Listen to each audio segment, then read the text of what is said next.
Team आएगी, अपनी कांग्रेस को हम बुलाएंगे, आपके सामने जो करेंगे। हमको तो किसी ने कुछ बताया नहीं। गांधीनगर की टीम कब आई वो तो बताओ।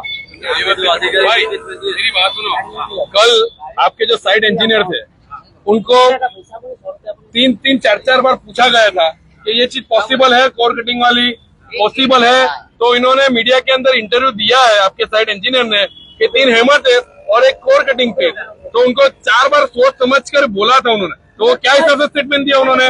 उनको बुलाइए, ये भी थे, अंकुर सर भी थे, पूछो इनको। आप तमें હતા ને, તમે કાલે પોસિબલ કીધેલું ને કોર કટિંગ, તમે સાહેબ ને તમે કેવો નહીં?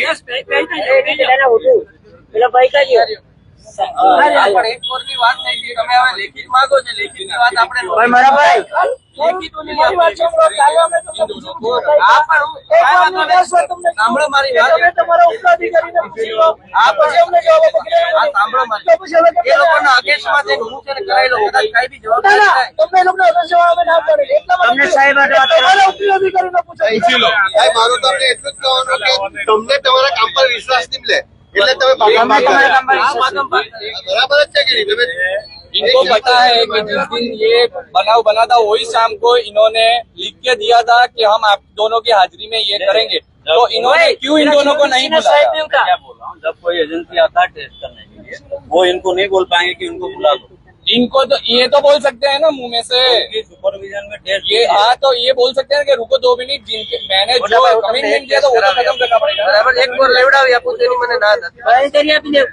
લેખિતમાં હું નહીં આપું બરાબર બિરયાની અમે આપી દેવું. આ ભાઈ તમે જે લેખિતમાં માંગો તમારે કોર બિરયાની અમે બોલ્યું. તમારે જે કોર કરાવો શું ડિમાન્ડ છે તમારી? જો અમારી એક જ ડિમાન્ડ છે, એક કોર અમે લઈ લઈએ, પણ જો એક કોર અમે લઈ લઈએ પણ આઈએસ કોડ પ્રમાણે 3 કોર કમ્પલસરી છે.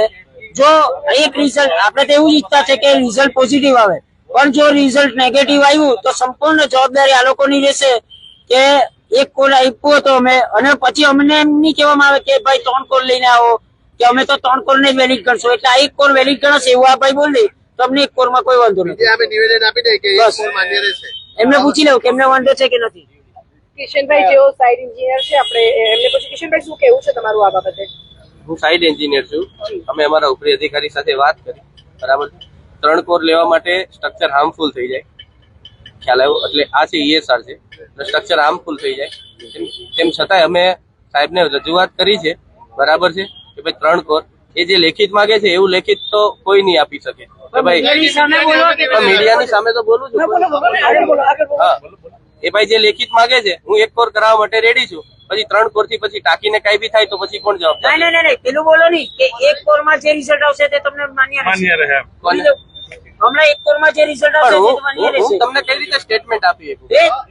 તો એક કોર આપવા પણ સ્ટેટમેન્ટ પણ જે રિઝલ્ટ આવશે તમારી સામે તો આવવાનું છે કે તમારી સામે ટેસ્ટ કરવાનું છે? આઈએસ કોર પ્રમાણે 3 કોર કમ્પલસરી છે, અમે એક જ કોર આપવા માટે કહેતા છો, અમને બી માન્ય છે કે એક કોર અમે લઈ લઈએ, પણ જો રિઝલ્ટ ફેલ આવ્યું તો તમારી જવાબદારી રહેશે કે જવાબદારી મારા સાહેબને પાછું પૂછી લો કે ભાઈ હું કરું. તમે તો મારે તો પૂછવું તો પડે ને, એમને તો સાઇટ એન્જિનિયર અમે ગાંધીનગર વાત કરી છે એક્સપર્ટ ટીમને. અરે ભાઈ કે ભાઈ 3 કોર કાઢવા માટે મુકેશભાઈ અઠિયાર સાહેબ, એક કોર મુકેશભાઈ અઠિયાર સાહેબ ઇધર આવો. દિવસનો બનાવ બન્યો તે દિવસથી આજ દિન સુધી કલ આપકા ફોન આયા था, गांधीनगर की टीम एक घंटे में आ रही है, એક કોર કાઢો તો અમે એક કોર કાઢી દેવા માટે રેડી कल गांधीनगर की टीम इधर आई तो मेरे को आपने बताया क्यों नहीं बताया? हाँ गया ना, हमें जॉब देना ज्यादा लंबी बात नहीं करने का. સમજા જો તમને मेरे को मैंने पहले आपको बोला ये इधर आ गया, तुरंत आ गया 10 मिनट में. हाँ मैंने बोला टिप्पो आने में टाइम लग रहा है. हाँ तो आ गई और टेस्ट करके गई आप लोग संदेश में, और आप लोग पत्रकारिता में ऐसा दे रहे हैं कि कांग्रेस ऐसा पब्लिक को भ्रमित कर रही है. हम क्या भ्रमित कर रहे हैं? आपने हमको बताया कि भाई गांधीनगर से टीम आई है आपकी हाजिरी में टेस्ट करने के लिए, आपको परमिशन दिया था तो आप आ जाओ. ऐसा टीम आज उनको साथ में लेकर ऊपर चला हम गया. तो इधर बैठे थे हमको.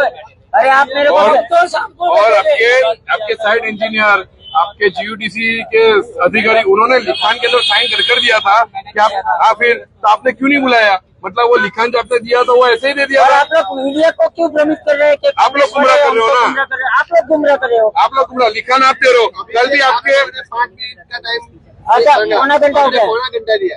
कल भी शाम को आपके साइट इंजीनियर ने मीडिया के अंदर इंटरव्यू दिया कि एक कोर कटिंग ले लो, मुझे इससे कोई दिक्कत नहीं है, मैं हमको भी मांग रहे, दिक्कत नहीं है। हमको भी दिक्कत, फिर दे दो ना। आपको क्यों डर लग रहा है कि इसमें कुछ निकलेगा? आप बोलो कि आप तो फिर बात खलास करो। आप इसमें ये सब मीडिया में बोल दो कि आपको कोई दिक्कत नहीं है। अगर एक कोर्ट में जो रिजल्ट आया तो आपको चलेगा, कोई दिक्कत नहीं है। नाम बोलिए, आपका नाम बोलिए, परफेक्ट बोल लीजिए। कोई दिक्कत नहीं है, नाम बोलिए। कोई दिक्कत नहीं। आपका पोजीशन क्या है? आप कौन से डिपार्टमेंट से? पीएमसी से साइड इंजीनियर एक सैंपल लिए जो लेगा वो मान्य रहेगा। बोलो मैं पूछता हूँ, अधिकारी से अभी तो बोला। अरे भाई, ये मीडिया का कैमरा चालू है, ये क्या बात कर रहे हो? अरे हमारे साथ हाँ? सागर एमपी सागर सर आप लाइव हो? अरे लाइव हो? अरे मीडिया के सामने ये कैमरा सर, चालू है, इधर आपके क्यों बोल रहे हैं? सब अधिकारी खोपे अरे खोल रहे भाई, हैं। ये कांग्रेस के सिपाही है, इसको उल्लू मत बनाओ और मीडिया को उल्लू मत बनाओ। बात को सुन लो, मैंने इसके लिए बोला कि हमारा रेट आएगा, एक तो दूसरा भी आएगा, उसकी टेंशन नहीं है, क्योंकि मैंने अपने सामने रख लिया। अरे भाई, इसमें 24.5 आया एवरेज, ये थर्ड वाला में 24.5 आया है एवरेज इसमें। 5 मिनट 10 मिनट 15 मिनट 20 मिनट बोलो। क्या बात देखो, हमारे को आपके काम में भ्रष्टाचारी दिख रही है, हमारी मांग कोर कटिंग की है, आप कोर कटिंग करवा दीजिए, बात खलास एवरेज करिए। Value 24.45, video nothing but video output shows M20 grade of concrete. ये इसको जो सैंपल भेजा था 21 वाला, कितने रीडिंग में 21 है? 1 2 21 रीडिंग आना ही नहीं चाहिए, 24। 25 के अबव ही होना चाहिए, 21 रीडिंग आना ही नहीं चाहिए। वो हमको मालूम नहीं, वो हमको मालूम है। बहस नहीं करते, वो हाँ। इंजीनियर से बात करके बोलिए। पर आप तो मीडिया के सामने अभी बोले, मेरे को कोई प्रॉब्लम नहीं है, बाद में बोलते हैं करने लगा। अरे भाई, एक काम करना, नरेंद्र मोदी जी को भी फोन कर लेना भाई, मैं कभी आप इंटरव्यू है जो देने के लिए हम सर्टिफाइड नहीं है, नाम दे सके प्रोफेशनल तरीके। सर्टिफाइड कौन है? वो कौन है? साहब को भेजो। हमको जितना बोलना था हमने बोल दिया। हाँ, अभी सबको साइड बताओ। या भेजे ऑन आप क्वेश्चन करके परेशान मत कीजिए। क्या हम परेशान कर परेशान नहीं कर रहे। अरे भाई, 3 दिन से इधर आप लोगों के साथ इधर respect से बात कर रहे हैं। कपड़ा खराब हो गया मेरा। ये सब कोई हाथ नहीं लगा रहा आपको हाथ भाई, नहीं लगा रहा है। हम हाथ तो नहीं हर लगा दिन आएंगे ना आपको। ओए, सही लिया, सही लिया, सही लिया।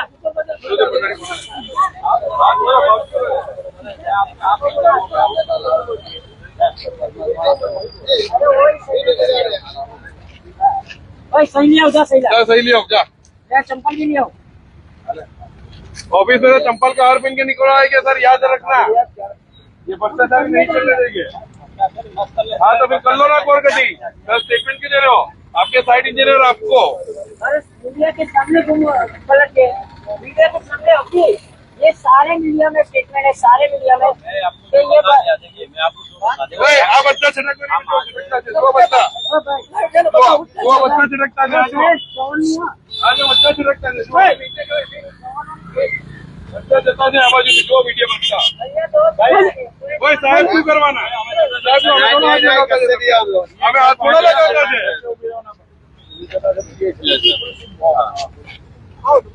पुलिस स्टेशन जाओ पुलिस स्टेशन जाओ, जाओ केस कर दो, जाओ। हाँ कटे होते तो तुझे कटे होता भाई 10 केस साहब अभी हारू काम करे आओ राजभाई, आओ राजभाई। वकील साहब તમારા જ છે। જોયું તમે, તમારી આંખની અમે ફરી ગયા, તમારા મિત્ર મીડિયા કર્મીની અમે બોલ્યા કે મને કોઈ વાંધો નથી, પાછા કે હવે મેં કા ગાંધીનગર ફોન કર્યો, આ કઈ રીત છે? આ લોકશાહી છે કે શું છે? મીત, શું કાલે વાત થઈ હતી અને અત્યારે જે પરિસ્થિતિ શું કહેશો? દિશાબેન, કાલે વાત થઈ હતી, 3 જગ્યાએ રિબાઉન્ડ હેમર ટેસ્ટ કરવાના રહેશે, 3 જગ્યાએ રિબાઉન્ડ હેમર ટેસ્ટ કરવાના રહેશે। આજે 3 જગ્યાએ રિબાઉન્ડ હેમર ટેસ્ટ થઈ ગયા, એક જગ્યાએ કોર કટિંગ લેવાની વાત થઈ હતી। અમને એક જગ્યાએ કોર કટિંગ લેવામાં કોઈ વાંધો નથી, પણ as per IAS code 3 core compulsory લેવાના હોય, એટલા માટે અમે એમ કીધું અમને એકમાં પણ કોઈ વાંધો નથી। જો તમે અમને લેખિતમાં આપો કે એક કોર વેલિડ રહેશે, જે રિઝલ્ટ આવે તે અમને વેલિડ રહેશે, પણ એ લોકો તમે જ જોઈ શકો છો કે અમને કાંડા કાપે છે। હવે જે પણ કઈ પરિણામ આવશે, આ લોકોનો જવાબદારી રહેશે સંપૂર્ણ, કોઈની આત્મહત્યા થાય, કઈ પણ થાય, આ લોકોની જવાબદારી રહેશે। જી, નગરપાલિકાના માજી સભ્ય અને પીઢ નેતા એવા રાજુભાઈ દેસાઈ આપણી સાથે। રાજુભાઈ, 3 દિવસથી ટાંકીનો મુદ્દો જે ચાલી રહ્યો છે અને યુથ કોંગ્રેસના મીત દેસાઈ અને રાહિલ શેખ એમની ટીમ સાથે અહીંયા બેઠા છે અને રોજ અલગ અલગ વાતો થાય છે, શું તમે માનો છો? આજે શહેર કોંગ્રેસના કાર્યકર્તા, યુવક કોંગ્રેસના કાર્યકર્તા ની વાત સાચી છે અને ભાજપમાં ભ્રષ્ટાચાર છે જે ભયભૂખ ને ભ્રષ્ટાચાર દૂર કરવાની વાત કરવા વાળા આજે ભ્રષ્ટાચારમાં પડેલા ઘૂસી ગયેલા છે એમ કહેતું ચાલે. તો તેવા ભ્રષ્ટાચારને ઉઘાડા પાડવા માટે કોંગ્રેસ કાર્યકર્તાની ફરજ છે અને ફરજના ભાગરૂપે જયારે એ લોકો અહીંયા આ મહિના એ કરે તેમાં મારો બી ટેકો છે. અને કોંગ્રેસ એક એવી પાર્ટી છે કે ગમે તે માણસ હોય, ગમે તે સંસ્થા હોય, તેની સામે ભ્રષ્ટાચાર ચલાવી લેવાય નહીં. આજે વલસાડ નગરપાલિકામાં જે ભ્રષ્ટાચાર ચાલે છે તેઓ મારા હિસાબે તો કોઈ ગુજરાતમાં કોઈ નગરપાલિકામાં નહીં ચાલતો હોય એવો ભ્રષ્ટાચાર આજે ચાલી રહેલો છે. જી, તો અત્યારે જે વાત હતી અને મીત સાથે આપણે વાત કરી રાહિલ, અને જે આપણે રસાકસી જોઈ કે અધિકારીઓ વચ્ચે અને મીત સાથે જે રસાકસી થઈ, અને અત્યારે મીત આગળની તમારી ગતિવિધિ શું રહેશે? હવે આગળ જે પણ કઈ થાય સંપૂર્ણ જવાબદારી કાલે જ કીધું હતું આ અધિકારીઓની, સાઇટ એન્જિનિયરોની રહેશે. અમારા યુથ કોંગ્રેસના કાર્યકર્તા કઈ પણ કરશે, કોઈ આત્મહત્યા પણ કરે તો જવાબદારી એ લોકોની રહેશે અને એ લોકોના પરિવારને વળતર પણ આ અધિકારીઓ જ ચૂકવવું પડશે. હવે વલસાડમાં કઈ પણ થઈ શકે કારણ કે આજે પુલ પણ તૂટી ગયો, પુલમાં પણ ગાબડા પડ્યા. એટલે આ રીતના ભ્રષ્ટાચાર વલસાડમાં હવે કેટલા ટાઈમ ચલાવી લેવાના? તમારા મીડિયા લોકોની સામે જ આ લોકો ઉલ્લુ બનાવ્યા છે પાછા. આજે મીત પ્રજાને શું કહેશો? પ્રજાને કેવું છું, તમે જાગૃત થવાનો ટાઈમ આવી ગયો છે. હવે રસ્તા પર ઉતરો, નહીં તો આ લોકો તમારા ઘરના કપડા પણ વેચી લાગશે ને તો અમારા ઘરબાર બી વેચી લાગશે. તો આ હતા મીત દેસાઈ અને ખૂબ જ આક્રોશ છે અને એમણે કહી દીધું કે હવે કંઈ પણ થશે તો એની સંપૂર્ણ જવાબદારી આ અધિકારીઓને રહેશે. દર્શક મિત્રો, આવનારા હવે સમયમાં શું થાય છે, લેબ ટેસ્ટિંગ મુદ્દે કયો નવો વળાંક આવે છે એ આપણે જોશું. દિશા દેસાઈ, દિશા ન્યૂઝ, વલસાડ.